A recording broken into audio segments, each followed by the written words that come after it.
Think right now is the golden age of gaming? You think it is? Yeah, Which is okay. totally relevant. A lot, You can. I mean, you can say it. a lot of bad stuff is happening in the game industry today. But I also think we just have so many video games out.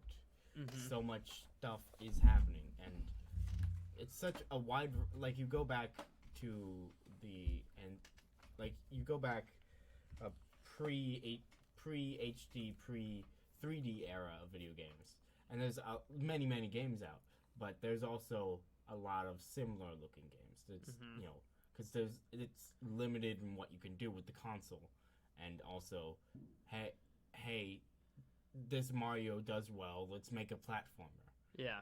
And engines involved and just all the technology and being able to have variation and having all the different modeling and stuff. Yeah, there's the ability to make things unique and change environments a lot more. And then you still have things like Far Cry where they just use their exact same map multiple times in a row and just changed the scenery on us, right? And it's so it I think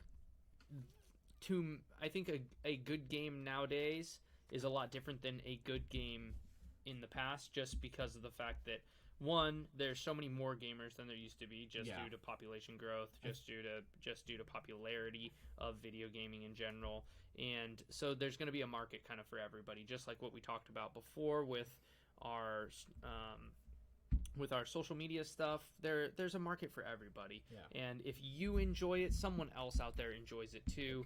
And so like you can with today's day and age technology and platforms, you can connect with somebody from any level. Yes, Charlie. Sorry. It's okay. I hear you want to talk. Go. There's also the factor of the internet.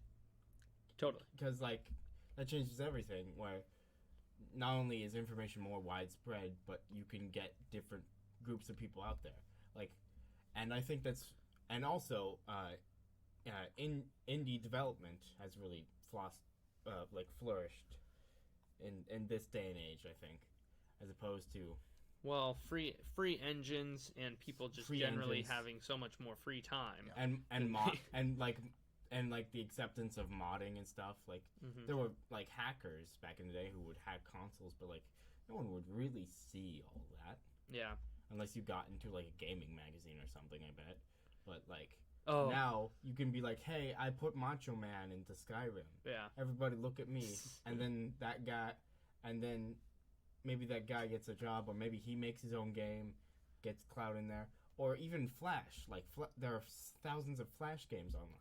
Yeah. And so I think not only is there so many more gamers, there's so many more developers, and so many more developers able to cater to different groups of gamers. Absolutely. Which is why I think we're in the golden age of gaming today. Literally. In your pocket. In your pocket. In your phone. Mm-hmm. In your phone. Everywhere. Mobile market is but So I agree with you on those points, but I have to go back and say that for me, the golden age of gaming was the era right when I was growing up, of course, of NES and Game Boy.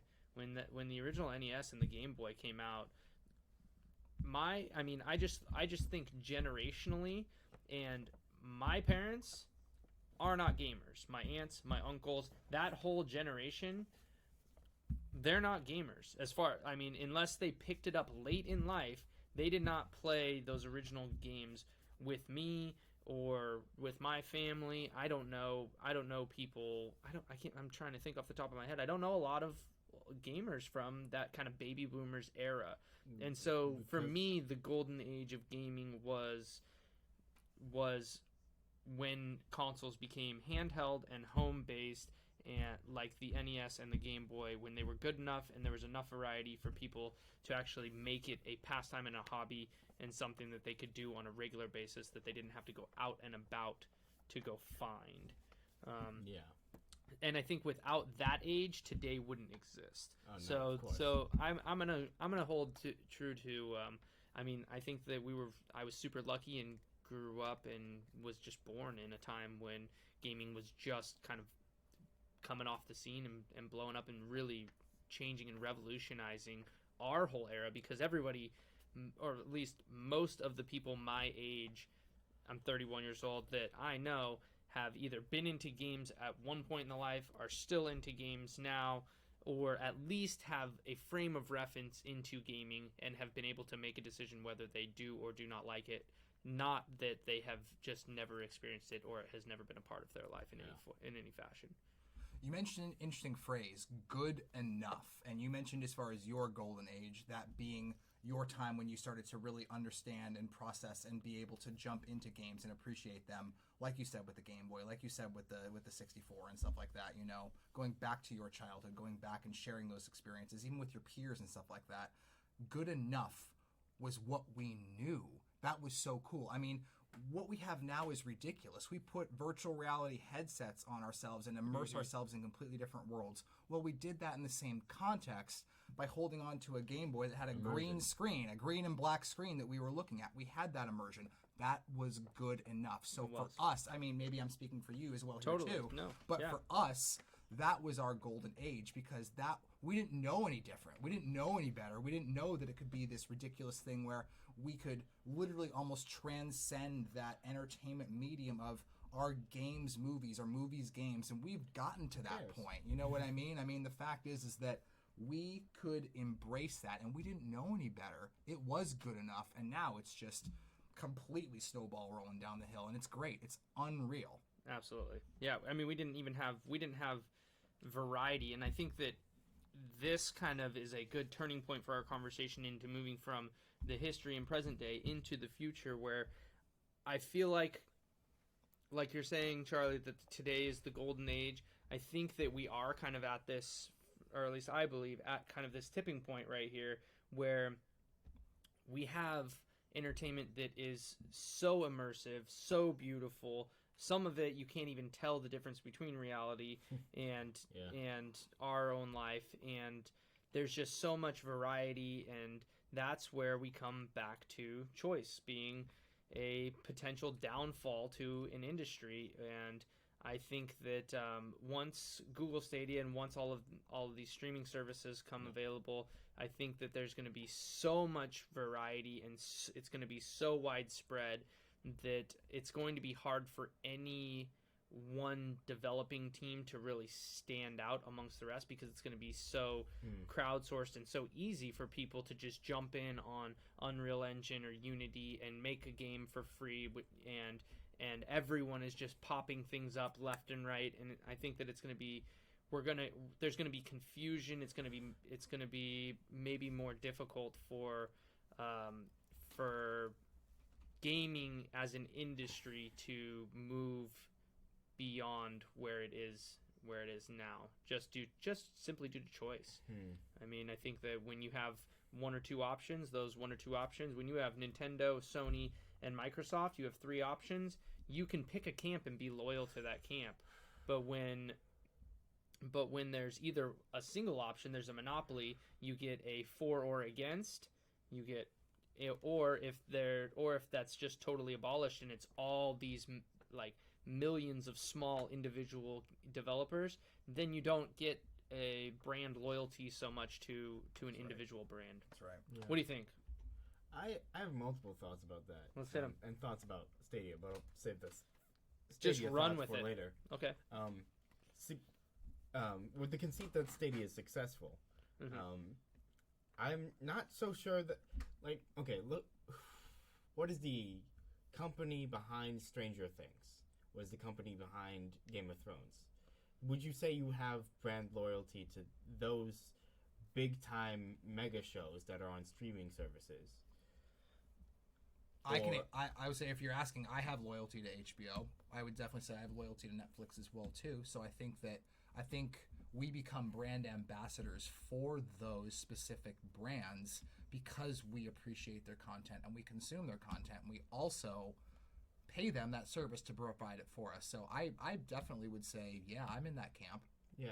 So I think in terms of like the industry coming apart because there's too much variety, I think as consumers, people would just sift that out to have the really good stuff of gaming.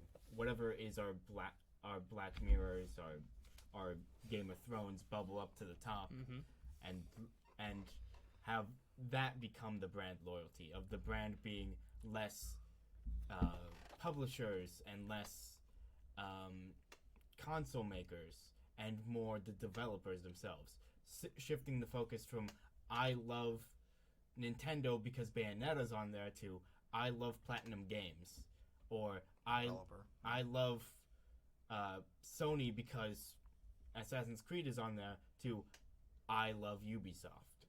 Gotcha. Which is perhaps what these companies have always wanted from the start. I agree. That's a really solid point. And you can say whether that be a good thing or a bad thing, because on the one hand, yeah, we have a greater variety of things, but on the other hand, I think as seen with Netflix, yeah, they're the big shows up top, and there's all this variety underneath, but you have to sift through it all, and things fall through the cracks, and that's more indie developers who get less spotlight.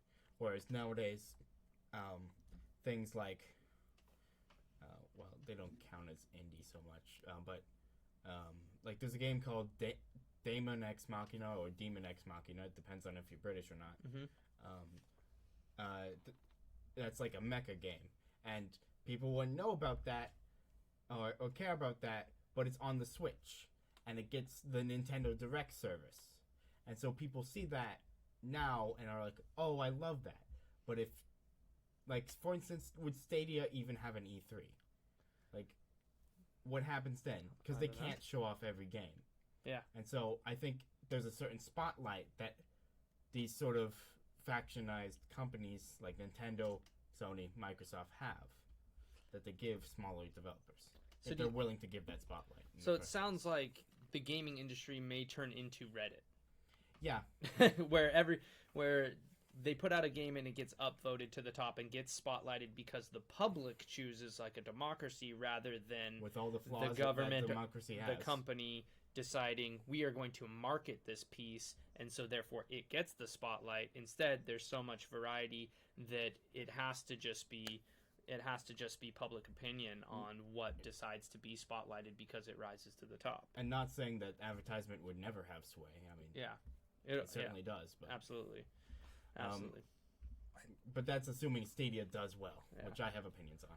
I think innovation is the key word here and the key phrase. And I remember going back to the days of the Switch having a code name known as the NX. People were talking about the NX and this and what it was going to be and what was it going to change gaming? Was it going to be revolutionary? There was also the thought out there that NX, and I know we kind of talked about this a little bit, Brian, off camera, was going to potentially be an application. You literally launch Nintendo from your gaming console, from your PC, from your phone to play those games. And that was the rumor for a long time. That's what I'm talking about as far as the innovation. It's almost if you can't beat them, join them. Yeah. Nintendo doesn't need to join up with Sony. Nintendo doesn't need to join up with Microsoft. They've already made their connections with Microsoft in the last couple months. But the point being is that innovation is key. If you don't innovate, you're going to fall behind. You're going to die. Nintendo continues to manufacture hardware. Great.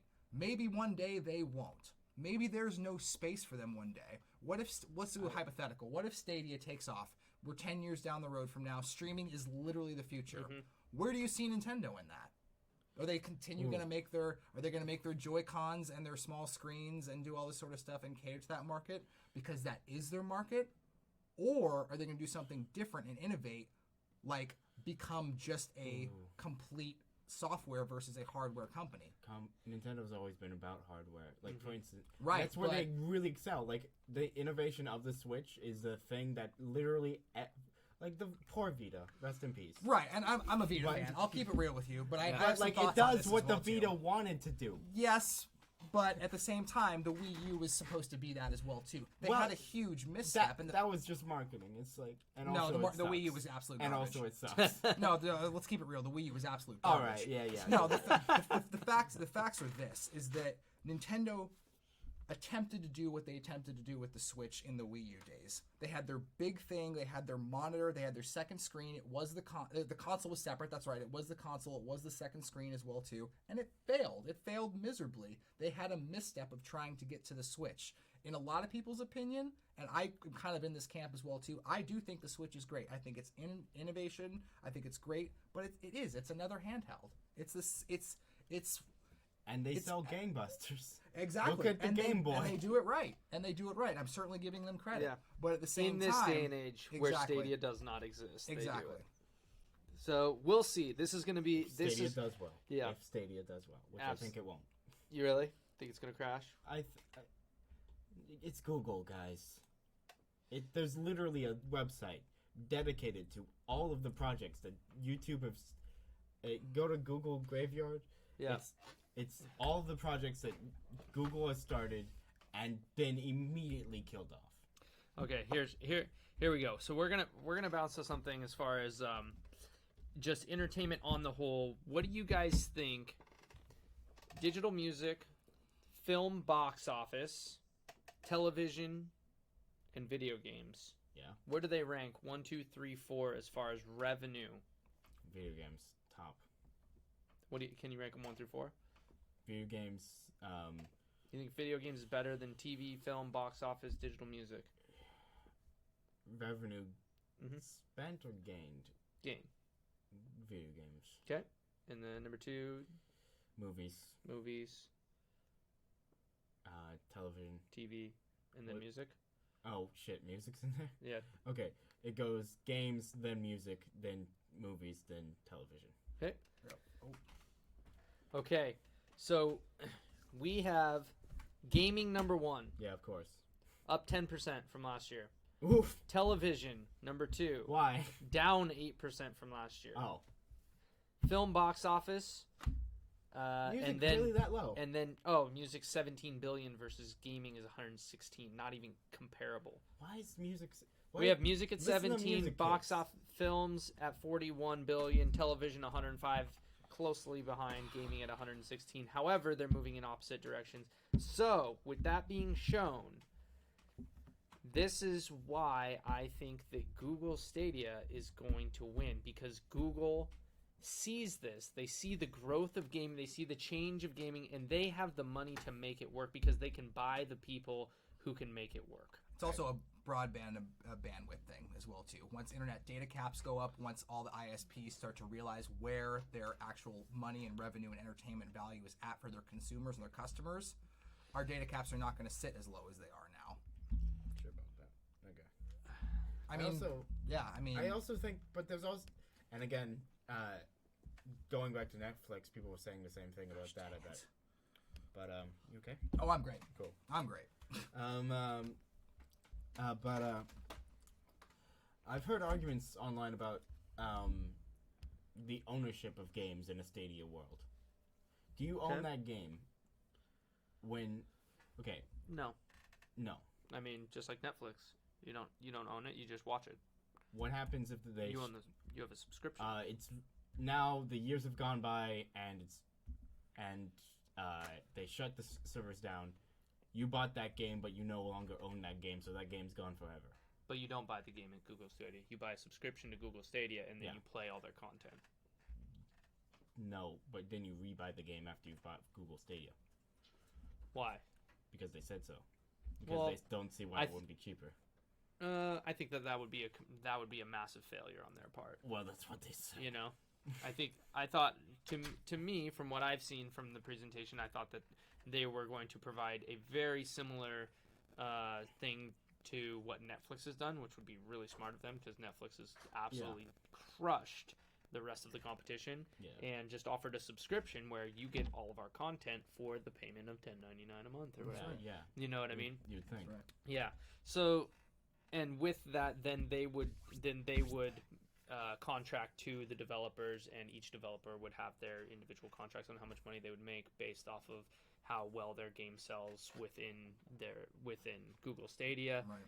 and so they get a certain percentage or Yeah. you know. Yeah. If they do it where you purchase a game, Yeah. that doesn't make sense to me, because Google Stadia is just a middleman at that point. Well, that's what I've heard that Google Stadia is. It's the novelty of it is you no longer have a console.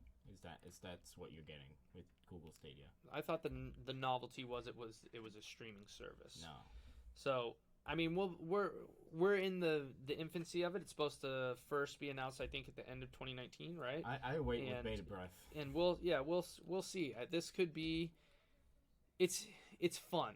It's a fun thing. It's a good time to be alive in video games. Yeah, it's a fun thing because we're transcending the console potentially, right. And that edginess keeps me excited and Absolutely. makes me joyous about the future and the potential for something that completely revolutionizes our world. Honestly, with the growth of gaming, with how amazing it is, how immersive it is, and I think that it will, if Google Stadia does this correctly, it could transcend all entertainment and really just eliminate all other entertainments. Because why would you other entertainment? I think so, because why would you not want to run through Google Stadia and sit front row at an NBA basketball game with your virtual reality headset on? Why would you not want to be at a concert in the front row through Google Stadia? Why would you not want to be in Skyrim? Why would you not, and all of those things I think could be possible. Man. I think it will be a thing. I don't think Google's going to pull it off, but if someone does pull off a streaming service for video games, it will revolutionize all of gaming. I don't think it'll crush all of media, because it's like people still read books and find arguments for why they like the smell of it or whatever. But no, it's because you like reading the words and because that medium has certain qualities to it that can't be replicated in another medium.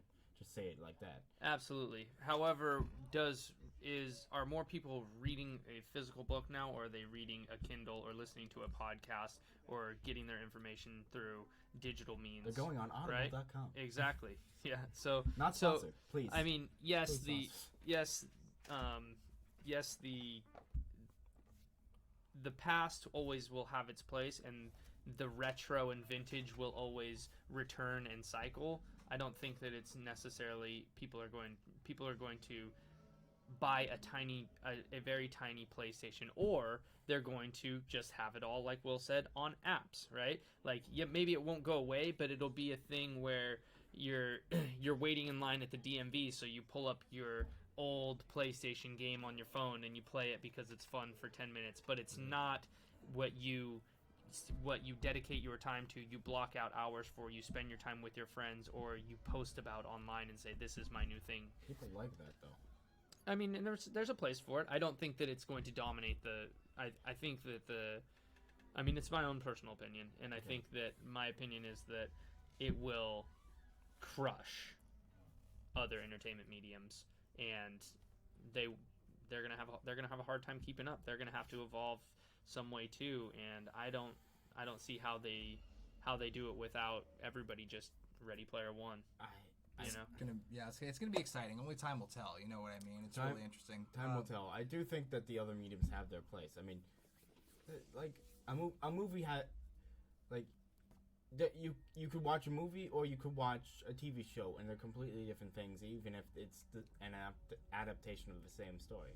Like, that's why there are adaptations in the first place. The book will always be different from the movie will always different from the TV show will always different from the game, and the game is often worse.